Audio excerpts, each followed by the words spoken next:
Ladies and gentlemen, welcome to the show. It's Movie Wire time. Oh, the Movie Wire. Bring the firing squad. Bill, Justin. Give the finger or laugh or smile. It's time to find out. No more waiting. So here we go. The Sultan of Cinema. The gumshoe of review. Here is Justin Henson. Let's start the show. Let's go. welcome to the Movie Wire. Good. Welcome to this week's edition of the Movie Wire. I'm your host, Justin Henson, and welcome to the show. We've got a big show this week with 4 movies, with 4 new reviews, with 3 playing in theaters, and 1 that's available to stream right now. This week on the show, a time traveler from the future drops in on a diner to recruit a team to save the future. And good luck, have fun, don't die. Her safety, his mission, in shelter. Embrace your fears. This must mean I'm actually thinking about buying a ticket to this film in The Strangers Chapter 3. And finally, leading up to the Oscars, in my season finale of Best Films of the Year, I will be adding 1 movie a week that I may have missed in 2025. This week, keep your heart open in the multiple Oscar nominee in Hamnet. We've got a lot to cover this week, so let's jump right in. Ready for my verdict? Let's get into it. Out of the windows, a roar and a burst of flame. The Movie Wire Podcast. There it is. You need people like me. The Wire. And here we go.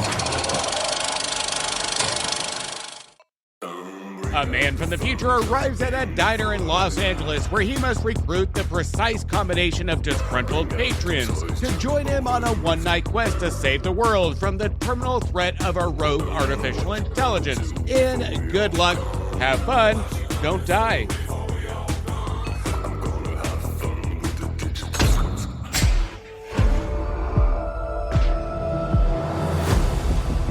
There's some shit that's about to come down that I can't prepare you for.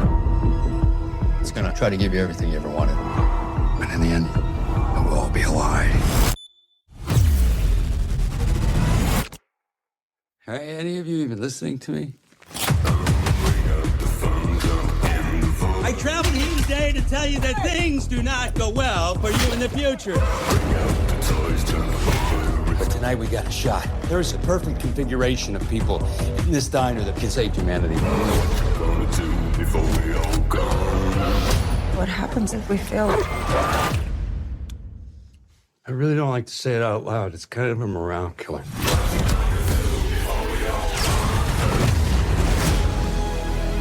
Somewhere inside of you, you know the way things are, the way we're heading, the way people are with each other. You know the world's going to shit. It means a damn is you people choosing to come along for this ride because you see the writing on the wall and you're ready to wake up and do something about it.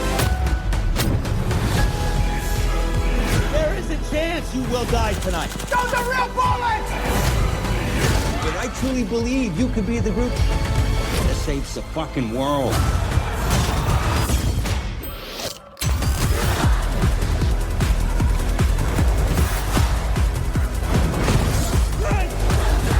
This is real. Pretty much, yeah. Whoa, what the? What? Your entire lives have been building to this night. It's gonna be okay. Or it's not. I don't know.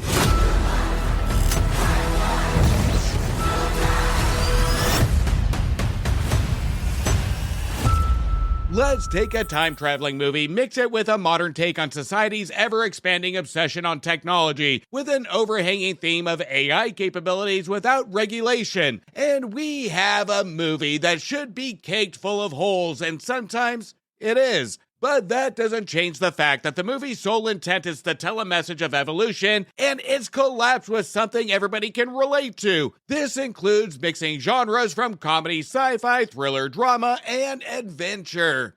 Now, as I was walking out of Good Luck, Have Fun, Don't Die, I reflected on the early days of the internet, with some young viewers not being able to relate. I remember when I was young, when dial-up internet first came out, I remember sneaking a landline telephone line into the basement in the wee hours of the night to just get a glimpse of the World Wide Web. And then fast forward to social media that launched without much regulation from the government.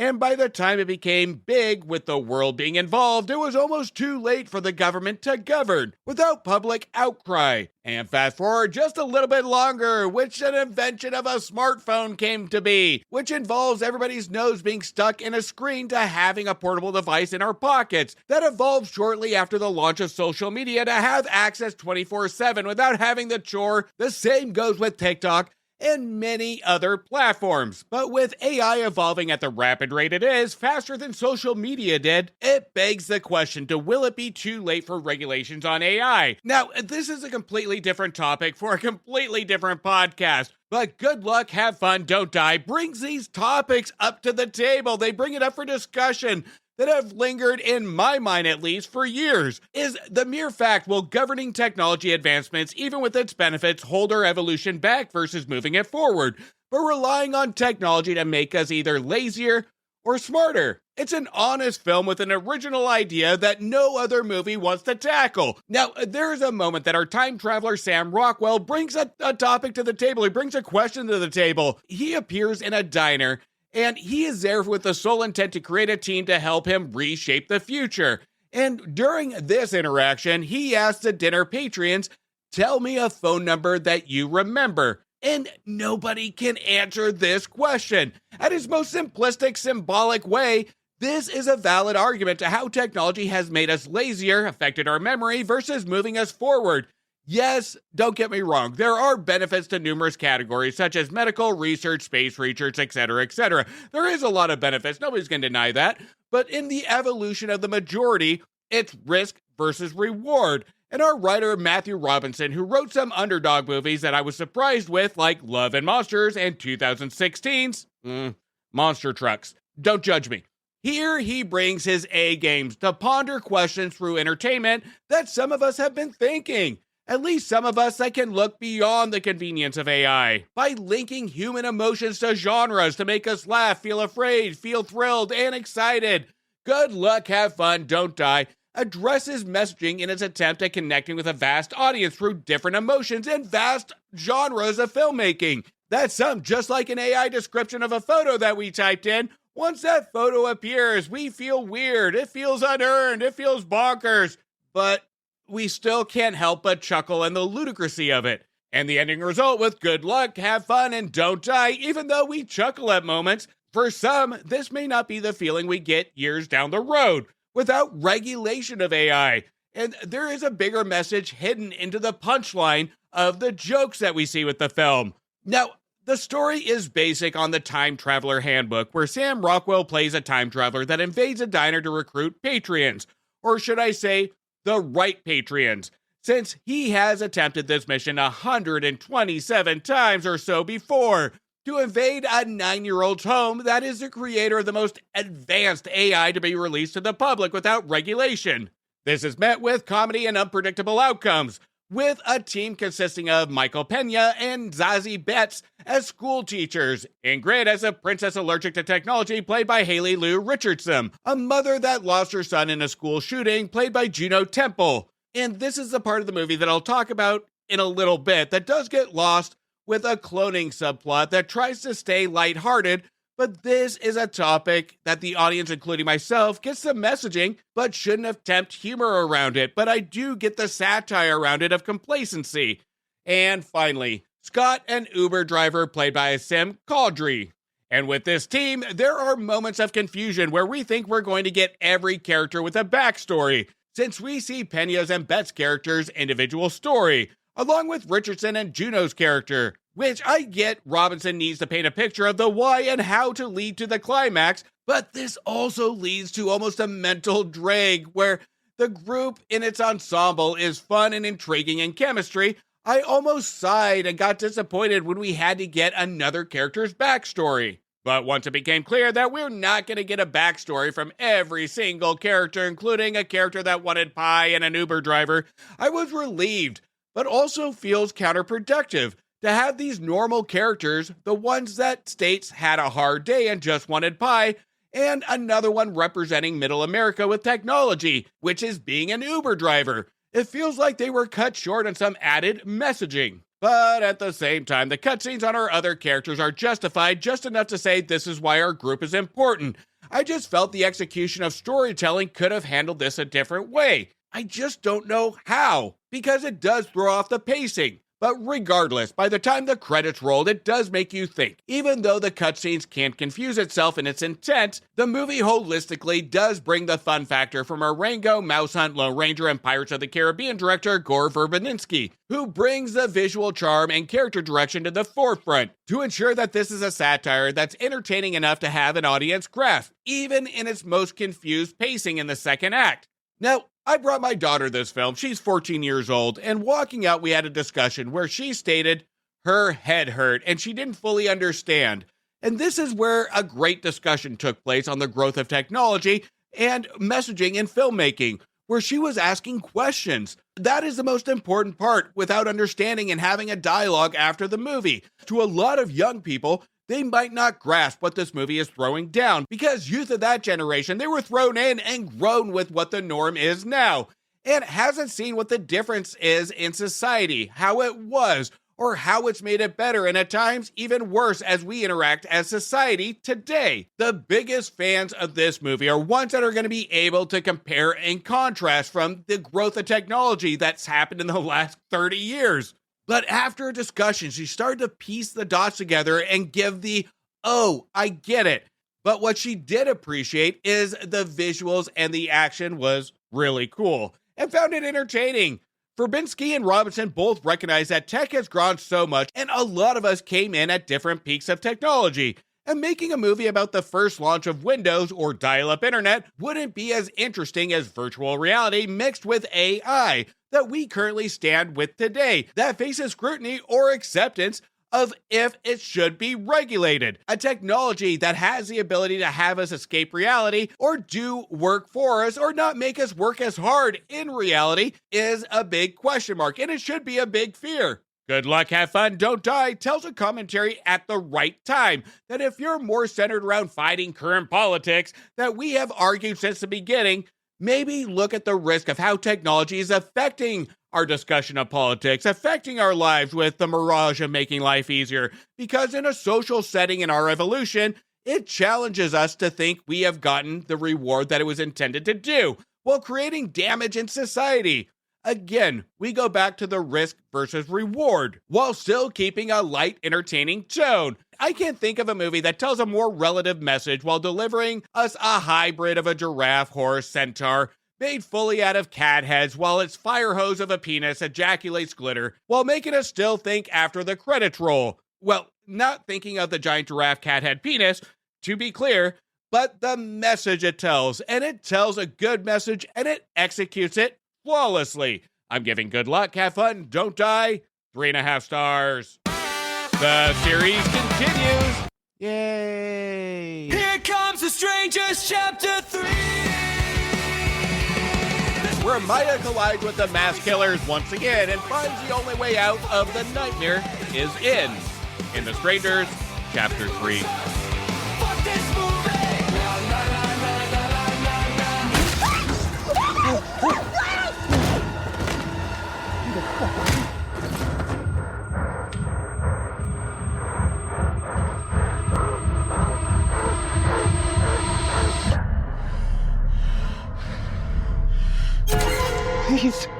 Please don't.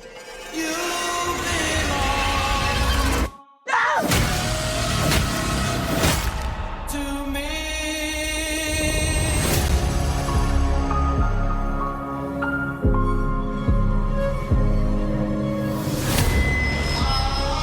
Did you come here to pray for her?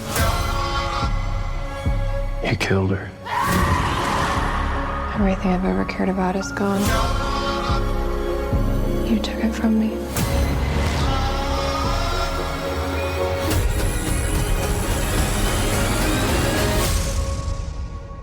freed you.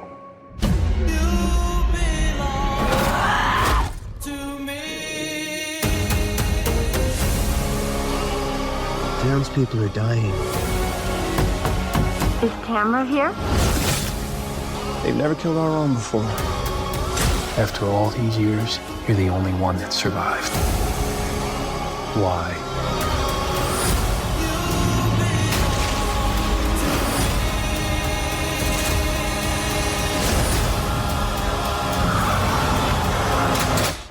Does there have to be a why?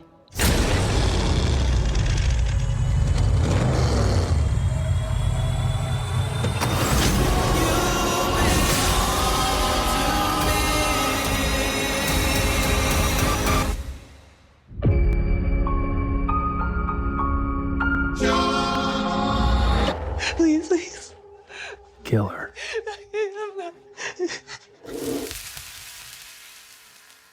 Now, those of you that aren't caught up with the previous 2 chapters, first of all, lucky you. But let me get you up to speed on my last 2 reviews of The Strangers Chapter 1 and Chapter 2. Here are some sound bites. No, God! I hated this movie. No, God, please, no! No! Hated this movie.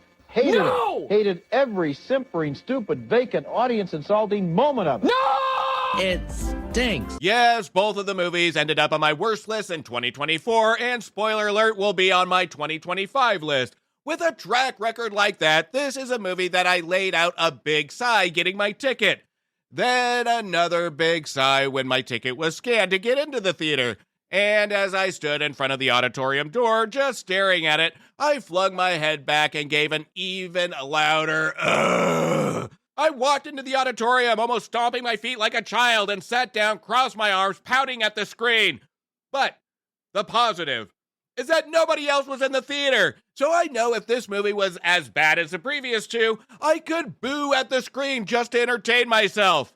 Now, as I was walking out of The Strangers Chapter 3, I began to reflect on the time I have spent with the Strangers trilogy that takes a stereotypical dumb horror concept that could have stayed within an hour and 90 minutes. But no, our writers Alan R. Cohen and Alan Freeland decide to milk this and stretch this to an absolutely mind-numbing chore of a movie and stretch this trilogy to 4 to 5 hours of complete utter horror manure. Where if we took and broke down the films on how much time our characters are running away, hiding, screaming, I can make a bet this movie would have been 90 minutes or maybe even an hour, and that would have been way better. And here is the biggest problem, is that we are forced to watch characters in all fucking 3 movies that nobody even cares about. And most of the time we are rooting for our mass killers. In The Strangers Chapter 3, each time our main character, Maya, once again played by Madeline Pesk, is running from our killer or encounters our killer, I found myself looking at the time and shouting, "Get her! For the love of God, run faster! Get her!" So the movie would end and I could look forward to planning something better and more entertaining or more fun, like a colonoscopy or banging my fucking head against the wall. What our writers end up doing in this 3rd installment is something that of amazement, or that they are just trolling the viewer, is they actually manage to make our characters crescendo into brain-dead morons. Our characters get dumber as the movies go on, which makes sense because I felt dumber as I walked out of the movie. I think by the time Chapter 1 was shot, I could almost sense and hear the cast say, well, shit. I have to do 2 more of these fucking pieces of shit. For example, we have a scene where, of course, Maya is running away from a threat, and she finds a town church. So, of course, while running away in a town that obviously wants her dead, first thing to do is to go into a church in the middle of nowhere at night. But it doesn't stop there. She walks down the center of the church to the front and views a piano or organ. I don't know which one it was, and I don't really care.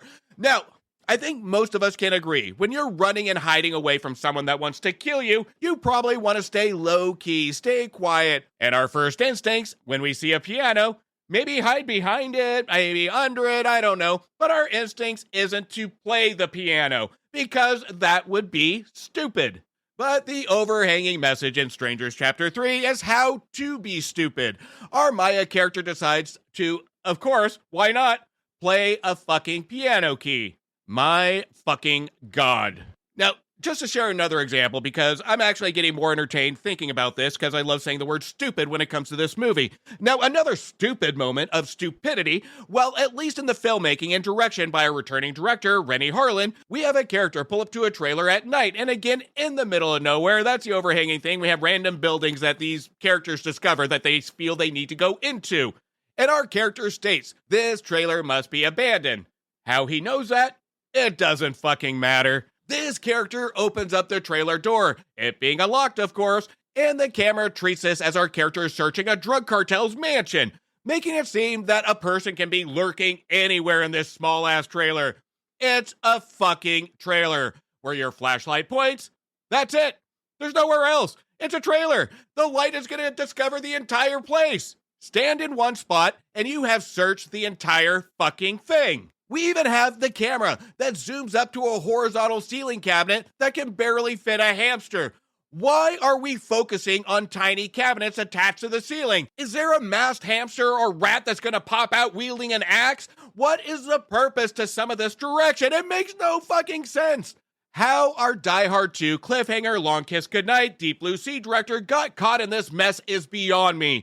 Harlan has made some stinkers in his career like Cutthroat Island and Driven, to name a couple.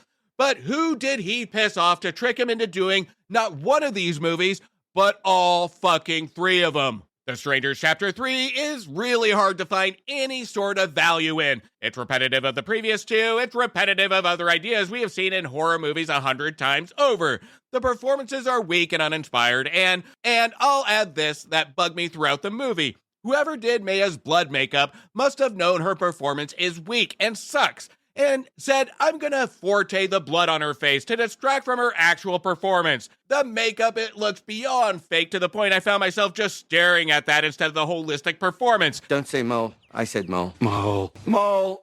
Oh, shut up! Mole, mole, mole, mole, mole. Since the performance was boring. The Strangers Chapter 3 not only outdoes itself in stupidity, but horrible writing, horrible performances, and utter boredom. This movie is so lucky that Silent Hill came out this year, because this would be a hard one to beat for one of the worst movies of the year, but Silent Hill was up to meet that challenge. I'm giving The Strangers Chapter 3 half a star. It stinks. Let's all go to the lobby. Let's all go to the lobby. Now, before we get into the rest of the show, make sure to check out my reviews for movies that just became available to rent, buy, or stream now. Now available on video cassette. Defang the Police in a vampire movie that truly does suck in Night Patrol that received 1 star. Discover what's behind closed doors, and Just Like My Dreams is Sydney Sweeney in an actual good movie in The Housemaid that received 3 stars. Volunteers needed in another zombie apocalypse movie that actually attempts a message and is marginally successful in We Bury the Dead. That got a marginal recommendation at 3 stars. Have you been exposed in a movie that not only was a big snub for the Oscars, but this year don't be surprised if you see it on my best list in a movie that tackles adolescent social commentary, and The Plague that received 3.5 stars. It's not the size of the snake that matters, it's how long it plans to play with you, in which it spends the entire time playing with you thinking it's a good movie in Anaconda that received 1 star. They're back with a twist. And the biggest twist is that it surpasses the original film in Zootopia 2 that received 3.5 stars. A story about the people you love and how to survive them in a movie that was so bland and misguided I forgot I even reviewed it in Ella McKay that received 1.5 stars. This Christmas, you better be good or Santa's gonna slay in Silent Night, Deadly Night that appeases the gore lover with adding some nice character touches that received 3 stars.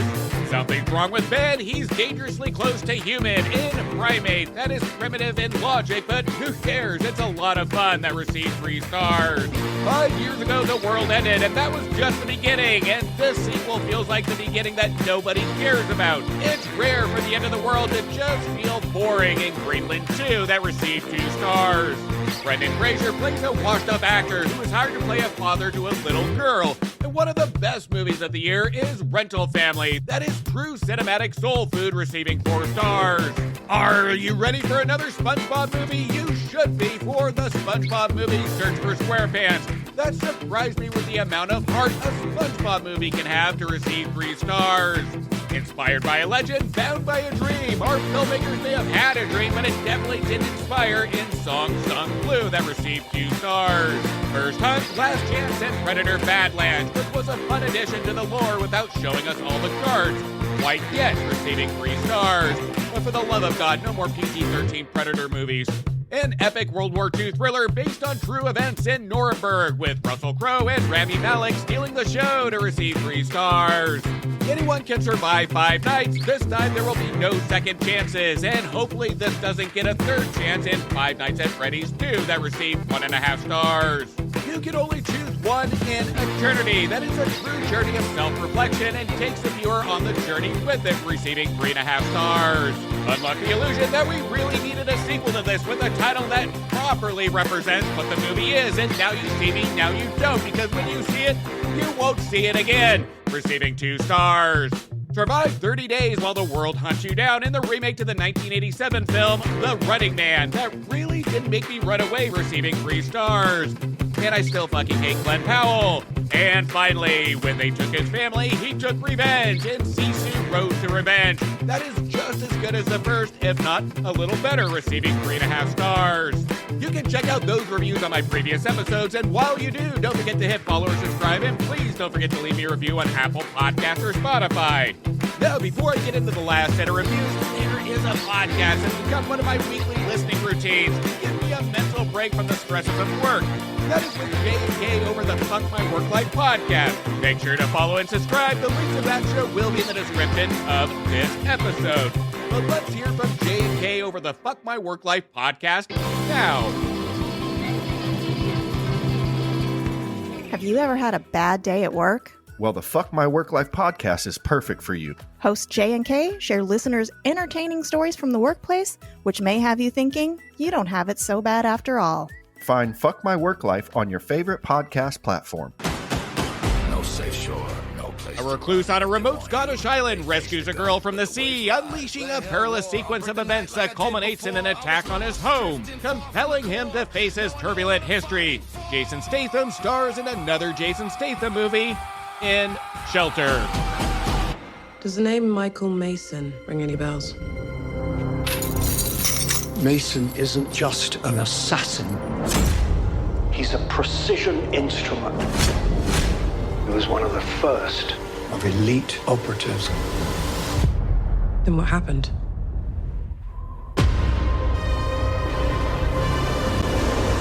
I bring you supplies week after week, yet you never leave here. Why is that? Most people just say thank you. Don't ever come up here again. We have a retinol match. Send them.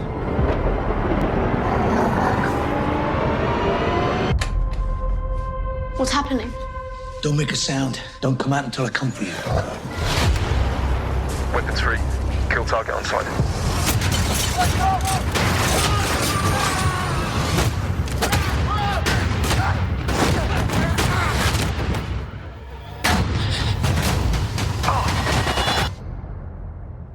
Alpha team, come in. They're all gone. Who is that? Who are these guys? Book the reservation with baggage. You need to throw everything you've got at him. Are they going to arrest you? It's not the police I'm worried about. The people that are doing this broke the only rule that matters to them. His profile's been altered. Our target is not who we thought. I want him taken in alive. I need a way out for her. She's just a kid who was in the wrong place at the wrong time. Come on. Look at you. No country, no badge. You're gone. Not gone.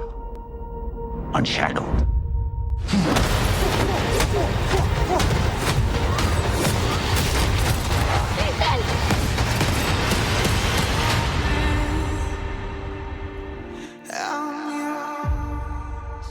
As Chuck Norris was to dads everywhere in the 80s, Chuck Norris passes the invisible, non-existent torch to Jason Statham in what seems to be the new generation of dad films.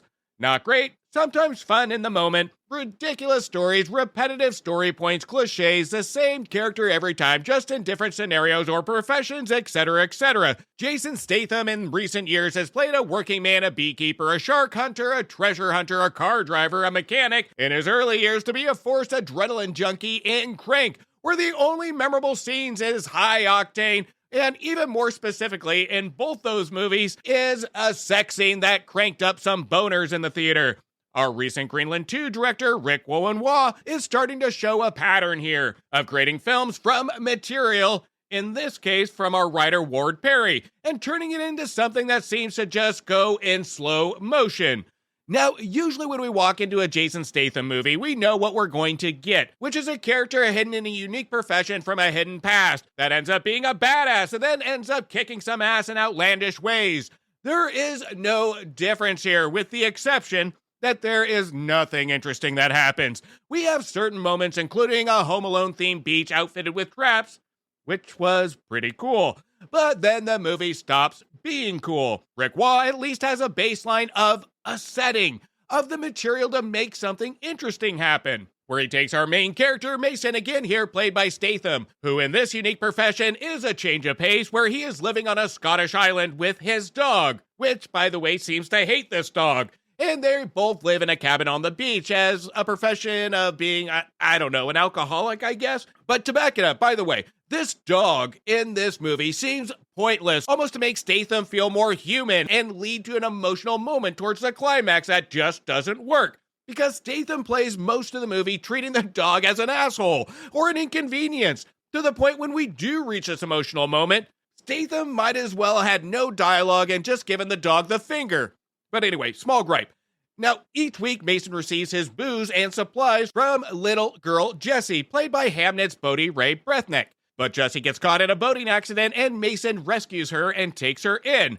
This is where Mason's past comes back to haunt him, where his former boss, Manafort, played by Bill Nye, is determined to find and kill him. And, of course, the rest of the formula is run, fight, shoot, and repeat. But the difference from this formula compared to others is that there's nothing exciting that happens. It could be repetitive, but do something with it. This is where our filmmakers don't understand the assignment. The fight scenes are bland, Roman Waugh sticks to the tones that he is comfortable with, and the tone and the utilization of the setting doesn't work. We have some good to okay shots, but just like the action moments that I just spoke about, the utilization of the setting is the same way. It's not utilized and nothing happens. Right when Waugh has a potential moment to capture a fantastic shot in this beautiful setting, it's just wasted. He might as well have just shot this movie at Legoland and it would have had the same emotional impact. It would have had the same feeling. Actually, that would have been kind of cool. Anyway, we have this beautiful setting and it never reaches its full potential. We just get a couple good shots or moments, but not enough to even have the setting save this movie. I also had minor problems with this in Greenland 2, where Waugh maybe needs to be partnered with a different team to really give a different creative perspective. For example, between Greenland 2 and now this, both movies had potential for some beautiful cinematography, but our cinematographer for both of those movies, Martin Algren, doesn't seem to embrace the setting. And I know, why should I even bring up the cinematography in a Statham movie? Well, because the filmmakers new to the Statham character, new to the pacing, new to the writing, and when we have nothing working, the last hope is at least something pretty and entertaining to look at. And we don't even get that here. The only saving grace is Brethnick's performance, and of course, as usual, a good villain performance by Bill Nye. This is what makes Shelter at least watchable in the moments, or at least moments that just don't work. Shelter is nothing but a watered-down Statham formula that even for a Statham movie will stand out as one of the most dull ones, where if our writer knew how this material would be treated, he might have well just made Statham's character a nurse in a nursing home. Well, there you have it, the next plot point for the next Statham movie, where he's a nurse and his hands are stuck on a 90-year-old's wheelchair and mercenaries are after him. Maybe at Legoland. You're welcome. I'm giving Shelter 1.5 stars. After losing their son Hamnet to plague, Angus and William Shakespeare grapple with grief in the 16th century England. Angus must find strength to care for her surviving children while processing her devastating loss. And the multiple Oscar nominee, including Best Picture, comes Hamnet.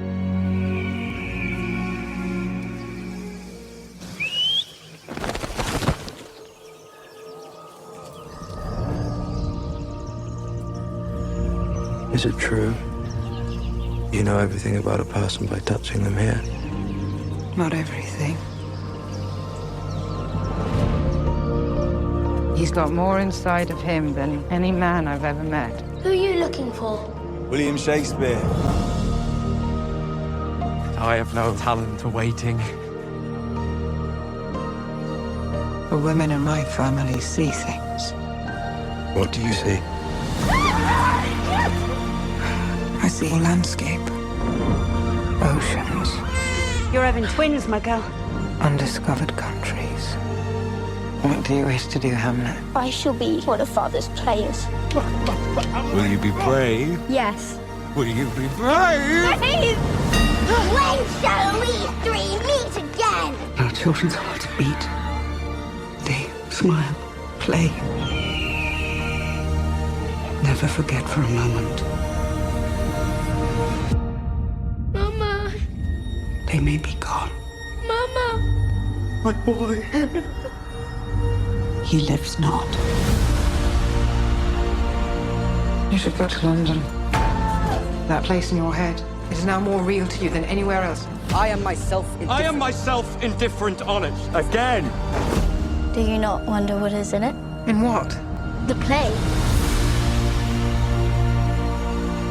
What shall I do? Keep your heart open. Look.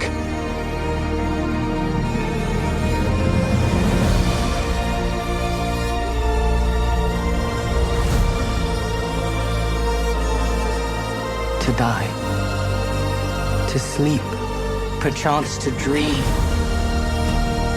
What do you see?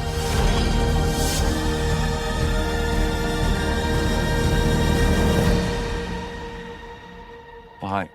Bye. Bye. Bye. Bye.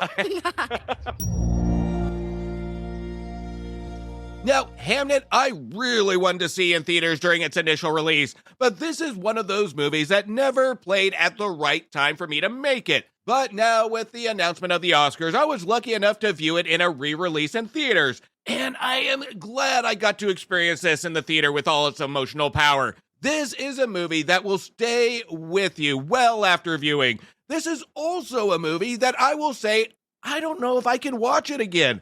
A movie so powerful in its portrayal of grief, where it is able to take that feeling that Angus and William feel and ensure the audience feels it with them, which includes a scene of a child passing away that, hands down, is one of the most powerful, horrific death scenes I have seen in cinema. It is so emotionally powerful to the point it haunted me even to this day. It has stayed in my mind ever since my viewing, but it also has the skill to bring up the hope of healing from grief, but with the message lingering that grief and loss can never go away. And even though it can be part of you, it can also trigger healthy ways to deal with it and even build a stronger connection through expression.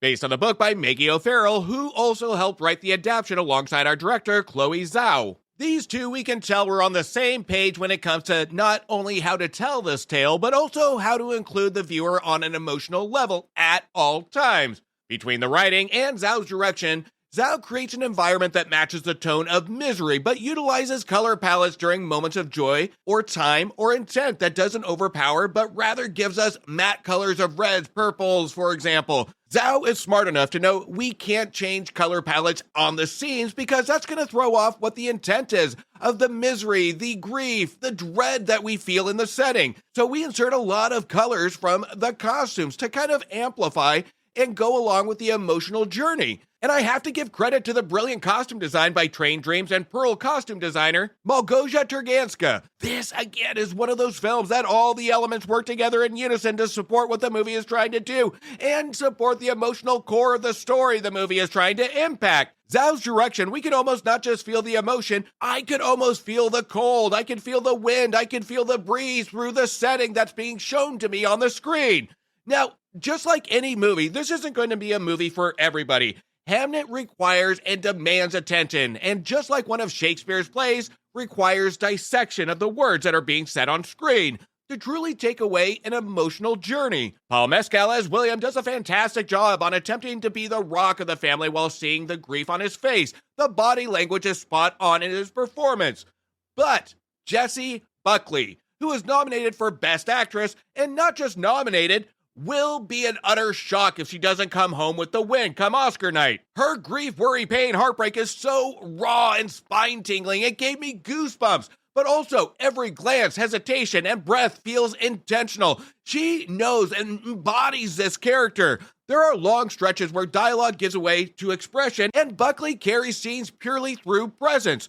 Her grief, when it comes, is not theatrical, it's physical. It sits in her bones. And this is why I am glad I went to the theater. The engagement. I can see on the big screen every detail to her performance. That's pure flawlessness. The viewer is invited to not just watch her suffer, we inhabit it with her. Buckley's performance makes an imprint when it comes to a performance that shakes you to the core.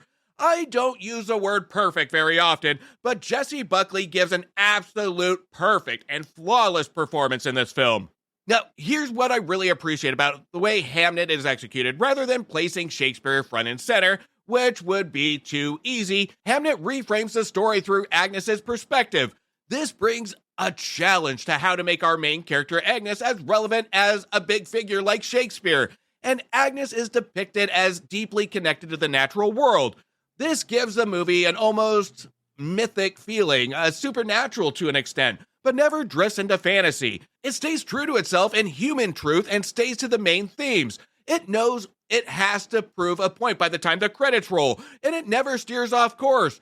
Agnes stays dominant on screen to the relatability of human emotion, and not just another historical figure like Shakespeare. But also, our writers know Shakespeare has to be grounded and never treats him as not a legend, but as a husband and father still discovering who he is. Rather romancing and pushing genius, Hamnet humanizes it. This is a movie of human nature, not spouting off a famous figure. This is a true emotional, tragic story that is being told, not to show off a character or historical figure that's in a movie. Shakespeare here is ambitious, but he's also flawed. He is also uncertain with spurts of moments of love and happiness. Our writers do almost the impossible. Take a name like Shakespeare and almost make us forget who he is. And we relate with this famous historical figure. His relationship with Agnes feels lived in and real. Two people, that's it, two people drawn together by curiosity, love, respect, and shared isolation from the world. This is a love story that isn't flashy. It's gritty, it's raw, it's made of small gestures, hand brushing, shared silences, and the quiet understanding that builds between two souls who recognize something rare in each other. They both have flaws, and that's the attraction to each other. This is something our filmmakers make a subtle relationship that they know doesn't need to be flashy to get an emotion out of us. We need to have that relatability. When these two share moments of happiness, we can't help to smile. When tragedy hits, and hits hard, we feel it deep in our hearts and our mind. I felt it in my gut, and it hurt. Because Hamnet does what other films have attempted, which is spend time on the writing to really grab the vision of what hurts us as humans the most, which is losing the ones we love, but also knows what brings us back up, which is hope, and the feeling of not being alone, which can be defined as simplistic love. Hamnet, I can recognize how flawless its filmmaking is, with also stating it's almost too perfect in its execution, and its intent to even tempt me to watch it again. This is a movie I won't be revisiting anytime soon because of the emotional impact it had on me.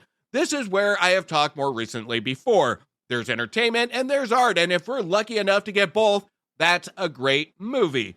But Hamnet is a different type of entertainment where it brings us into a world where our senses can almost feel the setting and we feel the emotion, and it is hard to bear.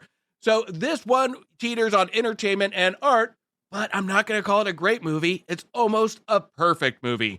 So for that, We got one! I'm giving Hamnet 4 stars.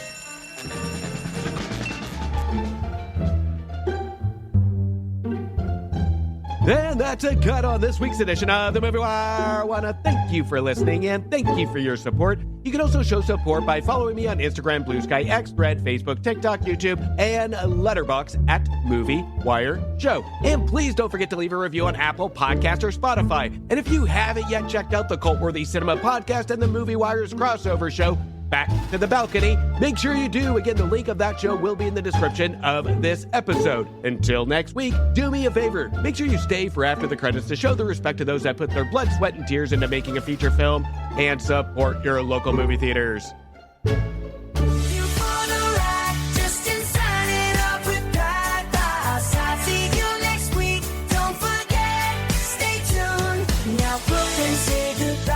Thank you for bringing me to the movies. Let the credits roll. We say farewell. Join us next time. We'll have more tales to tell.